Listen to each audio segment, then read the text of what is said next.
Welcome back, everyone. My name's Crane Bramp, and today on Indie Gaming Lunch, we're taking a look at the full release of a tactical roguelike city builder by Stratera Games. It's not just a chill little settlement and resource game, but it has an amazing amount of tactical depth to it. This game is dropped out of early access, it's in full release, it also has a couple of small hotfix updates. Figure it's a good time to jump in, check it out really quick, and see if it's something you might want to dip your mayoral toes into. You can find a link in the Steam page for the game below if you're interested in checking it out. There's also a big red subscribe button talking about checking things out. If you wouldn't mind, just click it. We'll be that much further towards world peace, and you'll thank yourself when the night's over with. But without further ado, let's jump right in to Carboard Town. When you hit play, this is your game selection screen. Up here, you can change the name of your town if you wish. It has absolutely no bearing, by the way. It keeps track of a high score for you, but it only keeps track of the number, not the name of the town, so you can't remember it. That would actually be kind of a cool thing, devs, if you're watching. Anyway, you can try different modes. There is Classic. I have unlocked Expert and also Cursed Town. We're going to run Classic. Although this is a roguelike, there is some type of meta progression. As you continue on, you unlock different cards. You also unlock different modes like the custom and the sandbox and so on and so forth. All right, so this is your starting screen. You start out with 6 cards. You have a main building, which is pretty much your town hall. I know that it's got the little Nordic runes on here, but this is basically your town hall. Note that you can't click on a building and get information. This is one thing I'd like to see in a future version because, you know, once you get like hundreds of buildings down, sometimes it's kind of easy to lose track of what the building is and what it actually does. It's just a nice touch that would be there. But anyway, let's go on and cover the UI really quick. So the upper left-hand corner is your trouble meter. Every turn that you play, which is a quote-unquote day, your trouble meter advances by 1. The little green mark is a minor trouble. It's something like lose a resource or something fairly minor. The red is 7 down. That is your disaster. You hit there, it's a long-term thing. They appear over here on the right. They last a certain number of turns, and you can get rid of them, but they usually cost resources or officers, which we'll talk about as we go through the game. This is just your score, the amount of votes that you collected this term. This is your level. That's determined by your population. You see this is 1 out of 15. We have 1 person. When we reach 15, we'll get to level 2. This is the number of officers you have. These are your main resources. There are 2 that are unlockable in-game. There's water, electricity, safety, and environment. And then there is industry and education, which are unlockable. Also, if any resource drops below -20, it is game over. There's also the red alert. When a resource drops below 0, this is important, when you gain a red alert until that resource is positive again. 3 red alerts means game over. Also, if any resource drops below 20, it's game over. Not playing a red card in time also causes a permanent red alert. So the way that this goes is, let's say 3 of my things drop below 0. I'll get 3 of these lit up. Once the 3rd one lights up, it converts to a locked slot. So once you get 3 locked slots, it's over with, but of course, then it only takes 2 to lock a slot, and then it only takes 1 to lock a slot. So it gets worse and worse. This is your draw deck. You draw from here every turn. You basically get 1 card. There are reward cards and other cards that you'll get through play that we'll talk about. This is your button to go to the next day. After you run out of money, this is how much money that you currently have. You level up to increase the max money that you have and the max money that you can spend on a card. There are some pretty expensive cards. You're going to want to get this up in the 7 to 8 range if you can. Over to the left is your cookie, your jar, your little snow globe that you can sit there and do. We'll go and grab a bite of that cookie and just some stuff on the side that you can play with. This is your discard pile. This is any statuses that you have. And then finally, this is your mayor button. It can do various things, but the default is that it draws a card for money that you make during gameplay. All right, so enough of all that stuff. Let's get to playing. Let's talk about just a little bit of strategy at first. I'm not an expert at this game. Obviously, I haven't played it forever. But Just like a modern city, there are buildings that detract from beauty that people don't want to live near, such as refineries, coal power plants, things like that.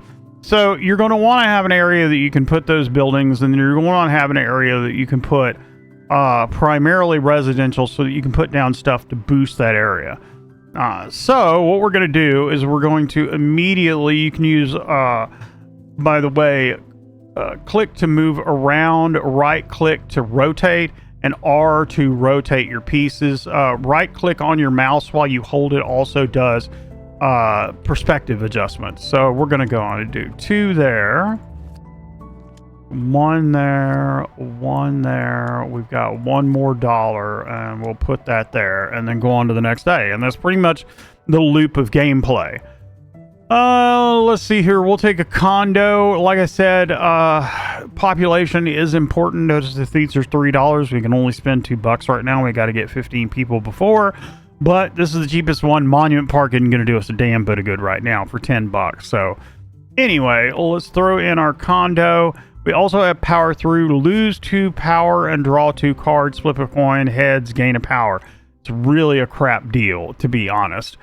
All right, so we're going to put down some houses. Those are going to give us some population. Note that when I play the house, it has an actual arrow on it. If it has an arrow on it, then most likely it needs to face a road. So that it'll be green when you can place it. So we'll go on and place the house, go to the next day because we only got $2. I'll take that bus stop. You get 8 people, but you advance the trouble meter by 3, and then you draw a road card. I mean, it's okay. I think we're just going to take trailer park. You lose 1 of your safety points, but you gain 8 people. So we'll just throw the trailer park down right there. I'm sure Homeboy's really glad, but we bought the land next to him and developed it into a trailer park. So whenever you gain an upgrade, by the way, when you go up a level, you gain an upgrade. So this doesn't happen very much. Gain +1 gold and +1 random resource. Doesn't happen enough for me to do that. Long way to go when your hand is empty for the first time. My hand's almost never empty. So land of progress, whenever you gain a level, gain 1 of each resource. I'll take that. All right, so we've only got $1, so we'll go to the next day. This is right on time. Generate a coal power plant and water tower in your hand. Flip a coin, tails, destroy this card. Remove 5 stacks of disease, discard a card. Yeah, I'll do basic needs. So, and there are also things that you can get where when you destroy cards, you get bonuses. Really nice. All right, so the coal power plant, let's go on and spin that. Oh, we did not destroy that card. It goes in our discard. I'll keep that. We'll definitely take that. We don't have any road cards, unfortunately. You know what? I'm going to hold on placing that, and we're going to just put down a house for the moment. I dislike like putting my house right here because usually I want to build just roads going out from here, so I usually do them like this. So tell you what, we'll do small trade, and we'll discard this power through because I'm not going to use it. Wow, a nut that came right back. Okay, well that's fine. We only got $1 left. Let's go on and put the road down because I do need to finish this, and then we'll... Do I have anything for $2? I do not. We'll go on to the next day. Let's go on and put our coal power plant down here. Drop it down. That red area, if I was to put anything like a house or anything that required population, it would actually drop the population. So, let's do condo. That's going to take 1 away from it. This is a really good chance to show you about the red area. Remember I talked about the ugly area? Well, this you get -1 beauty, but plus 16 people. Well, if I put it over here, I only get 12 people. Well, the same thing happens if I build this next to somebody. If I put that there, 1 person's going to move out. They're going to be so disgusted that you built a condo next to them. So one of the good things to do is you can kind of build these down by the coal-fired power plants. And when you get your water towers and stuff, you just put them in these spaces right here. Or later on, when it starts giving us goals, sometimes one of those goals is to place buildings inside the red. So I kind of leave them. Whenever disaster happens, flip a coin, heads, gain... This is a really good one. Gain a officer or tails, gain $2. When you play 4 cards in a day, when you place a building that costs water. Let's do relief fund because you constantly have disasters. So, go on to the next day. $4. Let's do a trailer park. And let's do a water tower right there in the ugliest portion of it. And then we'll go on and generate another power plant. Oh, we still kept the card. Still kept it. Nice. Actual run. So this is our miner. We'll lose a beauty. I mean, it's okay for now, I guess. Let's go on and put down more water towers. Go on and put down both of these. All right, so we got our first star quest. So let's talk about star quests. Star quests are the way that you win the game. You got to have 5 of them. They're procedurally generated. They're different every single run. Our first one is reach 100 population, which kind of sucks because that's a long way to go. So let's go on. So $4. Let's go on and put down. Oh, what is this? Cannot place buildings that generate power. Only 6 more turns. That's fine. I'll deal with that. So $4. Let's put our water pump station down. We can put it over here. So we get an objective card. So these are basically buildings that you have to place within a certain amount of time. They're usually kind of screw you over cards because they just take stuff and really don't give you anything back. The only thing that we have money to place is the fishing port, but it must be near water. And looking at our map, the one body of water I see is pretty good clip away, and we've burned up a lot of our road cards. So recycling center, destroy all cards in your hand and draw 3 cards. Shopping center. It's gonna have to be shopping center. All right, let's do a clinic. So that's 3 power, but we gain a safety and an officer. I'll take that. It also gives us this little blue aura, and anything that you place in here in these blue auras has -1 trouble. So if I was to put for example, a bus station down, instead of it adding 3 to my trouble meter, it would only add 2. All right, only $1. Let's keep going. All roads cost 2 more. Ugh. Really? Really? All right, so that's 22 rounds. That's going to be one of our officers, but I can't do that for 22 rounds. Not 22 rounds. Come on, man. So, you know what? Let's start heading this way. There's actually some closer water right there. And we actually have an overload, which gives us $6, so we can... Oh, we're going to have... Oh, man, really? You know what? I'll give up 1 of every resource just to place this wind turbine, because it's a 6 cost card, and I need to get it out of my hand. Alright, so next day... trailer park. I will take that. We'll put it down here. $3. We'll take this house and sit it right there. I'll keep going. Next trouble jumble plan. Swap the 2 cards. Cursed. All coin flips result in tails. Well, you know, that's manageable. Let's discard the pond for roads. That'll work. How many more rounds do we have on the shopping center? 7. Alright, so let's go on. I have nothing. Well, I have that forest that's actually costing more. Why don't we go on and place our forest? We can put it in the back. Where am I going to get the most use out of it? Looks like either one of these, so I'll place it over here and go on and get a small population boost. And then we'll take this $1 road card and this $0 road card and play those. Jumble plan. Swap the cost of 2 random cards. Oh, you know what? I will take that shopping center while it's only $2. How about that? Really doesn't matter where I place this. So I'm just going to throw it right there. By the way, what is our... Yeah, reach 100 population. So a hospital for 8. I think I'll take that store. We need population more than anything. $2. We can't spend anything, so go to the next one. Go on and throw this power plant down here next to this clinic. It won't affect anything. We'll take that house and residence card. We will always take that.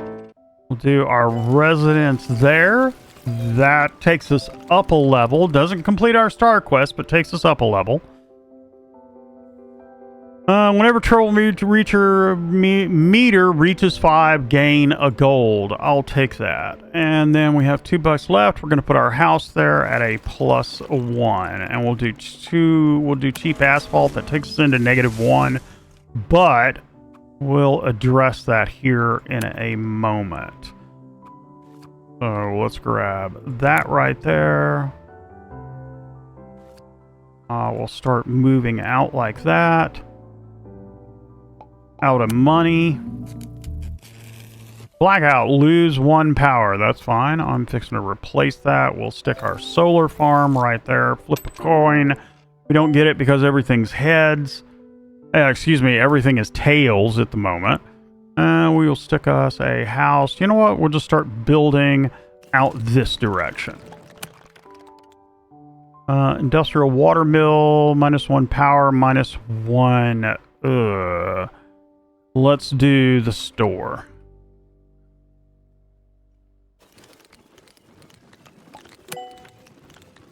We got another coal-fired power plant. Don't think I can sit it right there without losing people. I guess I'll put it way down here where it's out of the way. We got $3 left. Let's do a park. We can throw it right here, and that'll give us some stuff around it that'll increase population when we throw it down. So, shopping festival. We finished our star quest. Our new one is gain a +75% bonus from a single building at a time. I'm not sure I know how to do that. Reset the trouble meter to 0? Yeah, I'll take that. Again, a 75% bonus from a single building at one time. Probably means I need to put down a park or something and set it up to just really put residences all around it. Elementary school, $6. Fishing port, we actually have... Yeah, we'll do the fishing port because we actually have that now. So we can do a 2 right there, and then we can take the fishing port. Oh, I see how it has to go. Yeah, I actually kind of messed that up. That's going to take me a minute to fix that. Let's put down an industrial water well. I guess we'll go on and put it right there. Go to the next day. Get a fire station. That will help out. Man, we are just really, really hurting on roads this game for whatever reason. Lose a power. That's fine. We don't have enough to do the skyscraper. We do have enough to do the store, however. We can do it right there. Plan B, change of plans. Discard my hand. There we go. All right, so let's do water tower. I still need to get this near water, and I don't know how I'm going to do that. And then let's throw a bus stop down. That gives us a new one. Trouble meter advances by additional 1 at the end of your day. Oh, man, that hurts. That would put me -6 into beauty. I don't have enough officers. Yeah, I'm going to have to do that. I really hate that. That really, really hurt. All right, we can fix this problem with the fishing port by doing that and then throwing that down. And that finally finishes that. Racing event. Generate 2 3-tile road cards in your hand. We really do need roads. Or gain +2. This festival ends if a disaster happens. 2 officers. I'll take the road cards. Definitely take the road cards. We'll trade the small trade for the small trade. Get that out of our hand. And then we will continue building our road so that we have places to line stuff up. Jumble plan, swap the cost of 2 cards. Actually, you know what? Yeah, let's take that. I've got an idea to try to finish this off. And then we'll take the police station, probably next turn, yep, and play it. And we'll put it right there. And then this road, we're going to take this way. I'm going to try to wrap around here and put, like, residences all around this thing. Another park. So I could put this park, yeah, there. Now I don't have enough cards, so let's go up. There we go. Let's go out. So, we don't have enough room, enough money for that. Do I want to go 2 out? No, we'll go 1 out. There we go. We got all our cards back finally. All right, post office, place 2 different buildings, sketchy pawn shop, or a mineral mine. We'll see if we can do that. So, outsourcing, play that and get 2 additional cards. Roads don't count as buildings, unfortunately. So, anyway, let's play these roads, destroy that forest, just like the good capitalist pigs that we are, and advance to the next day. Oh, things are still heads down. All right, so our first contestant on this is the trailer park, which goes to 12 people, so we will grab that. And then we will throw in yet, so we'll just do that like that. Oh, we got 2 resources below 0, so that's never a good thing. Let's do our post office because we have got to get rid of it. Oh, shit. I got to place 2 buildings. Oh, this is not going to go well. We're going to get a mandatory strike out of this. Where are we going to play this 3? So we'll play this 3 and we'll go down this way. And I still can't place that post office. I'm going to get screwed on that post office. There's nothing I can do about it. Yep. Alright, so skyscraper, we can't play yet. And too bad, so sad, with a total score of 306, not even getting close to my old high score. So, you know, that's the way it goes. Sometimes you draw good cards, sometimes you don't. But anyway, I appreciate you showing up. Thanks for the likes and subscribe if you're so inclined. And I will see you next time on Indie Gaming Lunch.